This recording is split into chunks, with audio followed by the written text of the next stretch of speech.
বিসমিল্লাহির রহমানির রহিম। আসসালামু আলাইকুম। আজকের এই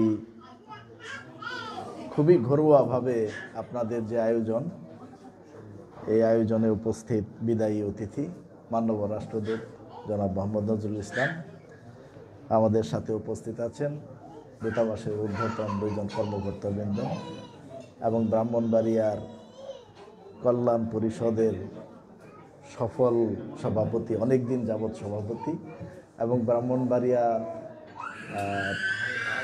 আরও এই কমিটির সদস্যবৃন্দ, কর্মকর্তাবৃন্দ এবং আপনাদের অনলাইন যারা অ্যাক্টিভিটিস করেন তাদের উপস্থিতি, আপনাদের সকলকে জানাচ্ছি শুভেচ্ছা। তা আমি একটু পরিষ্কার করে নেই, আমার বাড়ি তো ব্রাহ্মণবাড়িয়া না, আমাকে কিভাবে দাওয়াত করা হইল আমি জানি না। তবে ব্রাহ্মণবাড়িয়ার অ্যাক্টিভিটিসের সাথে আমি কিছুদিন জড়িত ছিলাম বিভিন্ন কারণে, এই জন্য হয়তো আমাকে দাওয়াত দিয়েছেন। তো আমি আসতে পেরে নিজেকে ধন্য মনে করছি। বিশেষ করে মাননীয় রাষ্ট্রদূত মহোদয়ের এইরকম আন্তরিকভাবে আপনারা একটা বিদায় অনুষ্ঠান আয়োজন করেছেন এবং সেই অনুষ্ঠানে আমি উপস্থিত থেকে পেরে আমি নিজেকে ধন্য মনে করছি। আমি অনেকদিন যাবৎ বিভিন্ন বিদায়ী অনুষ্ঠানে ছিলাম এবং আপনারা মাননীয় রাষ্ট্রদূত সম্পর্কে বলেছেন এবং আমি অনেক কিছু বলেছি সবসময়। এখন হয় কি, একজন বিদায়ী অতিথি সম্পর্কে বলতে গেলেই আরেকজন যে ছিল তার সাথে একটা তুলনামূলক বিচার বিবেচনা চলে আসে। এই জন্য কথা বলার সময় খুব সতর্কভাবেই বলতে হয়। সবাই ভালো, আমরা এখানে যারা উপস্থিত আছেন সবাই ভালো, আমরা সবাই ভালো। তার মধ্যেও কিছু বেশ কম থাকে। সেই বেশিটা হইলো আমি যেটা মনে করি, আপনারা সবাই বলেছেন যে এত ছোট ছোট অফিস, ছোট ছোট দোকান, ছোট ছোট রেস্টুরেন্ট উপস্থিত করেছেন। এই একটা গুণ সেটা হলো এই শব্দটা আপনারা কেউ ব্যবহার করেন নাই।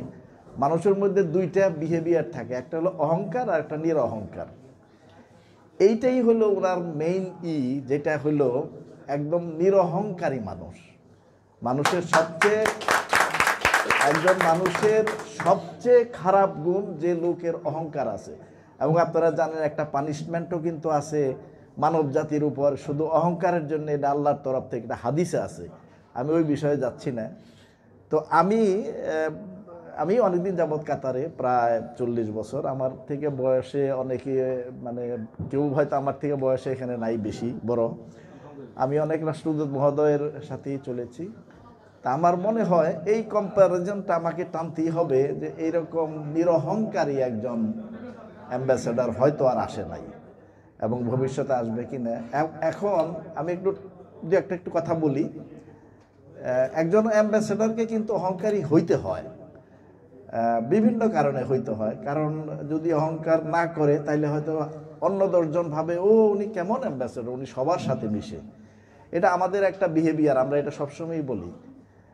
তো আমাদের এই 2.5 বছর 2 বছর প্রায় 5 মাস বা 6 মাস হতে চলল। আমি খুব একটা অফিসের কাজে তো দূতাবাসে জড়িত ছিলাম না। আমার 2-1টা কাজ ছিল, একটু ঝামেলার মধ্যে ছিলাম আমি। তা আমার কাছে মনে হয়, আমি প্রথম চিন্তা করতেছিলাম এটা কিভাবে বলবো, কিভাবে। তো আমি যখন বললাম এবং খুব সুন্দরভাবে, সুচারুভাবে মাননীয় রাষ্ট্রদূত মহোদয়ের হয়তো নির্দেশনাই ছিল কিনা আমি জানি না, আমার কাজটা হয়েছে।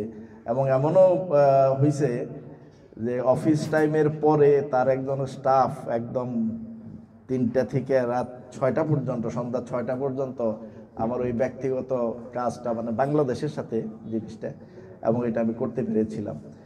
তো আমরা দোয়া করব যেখানেই যাবেন ভালো থাকবেন এবং এই রকম গুণাগুণ যাদের আছে তারা সবসময় ভালো থাকবে।